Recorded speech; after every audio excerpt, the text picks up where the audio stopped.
So in this video we're going to be covering pop tosses. This is one of the moves you have to do by next Tuesday for your first assignment using equipment.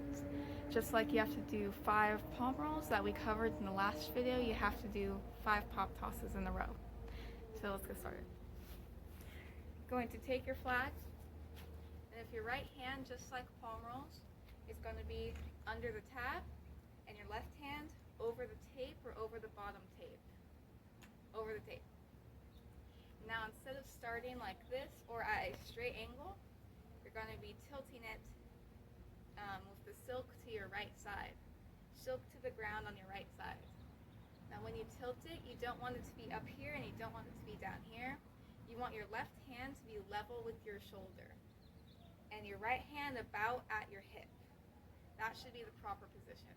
Also, you don't want it too far out or too close to you. Just comfortably in front of you with your right elbow tucked into your side a little bit. Now from here, we're going to pop it, just like it's called a pop toss. Instead of doing a full rotation before we toss, just going to pop it to about there. Here is your release point. Or you could pop to here, whichever you feel most comfortable with. I personally like going a bit above the straight angle. Now from there, you hit the pop, and then all you do is let go. You have to release with both of your hands at the same time. It should look like this. That was over rotated, but you get the point. That's what a good pop toss looks like.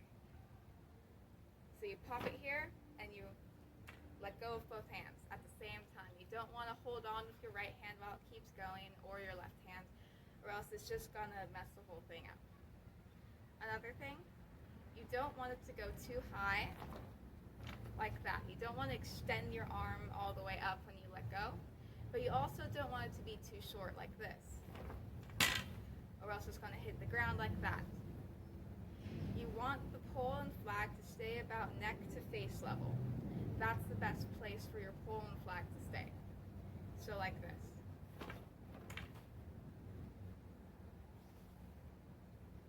Again, you pop it here and you release with both hands at the same time. It'll take a couple tries to get completely used to, but that's essentially what it is. Another thing I forgot to go over before the cut was catching. When you catch, your hands are going to end up in opposite positions. Your right hand is going to end up on top of the tab, and your left hand is going to end up underneath the tape. So if I start like this with right hand under, left hand on top, and I pop and release, you can see how now my right hand ended up on top of the tab, and my left hand is now on bottom of the tape.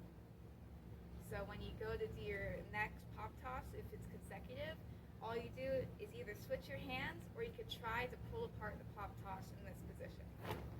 It's a little harder and I don't recommend it, but if you wish to do it, then it's essentially the same thing. You pop it and you let go. And your hands will end up in the same position if you just pull it apart. But I suggest switching your hands back over to the original starting position I told you and popping it like that. So if you do your 5 pop tosses, it should look like this. 1, and then you switch your hands. 2, 3, 4, and 5. Now you see how on that 5th one, my hand ended up a little bit under the tape? That's not what you want to do. And that's on me for doing that, but you want to try your best. It's going to be hard at first, but you want to try your best to get your hand right on the tape. You don't want to be too high or too low like mine was. You want to try your best to get it right on the tape. And that's it.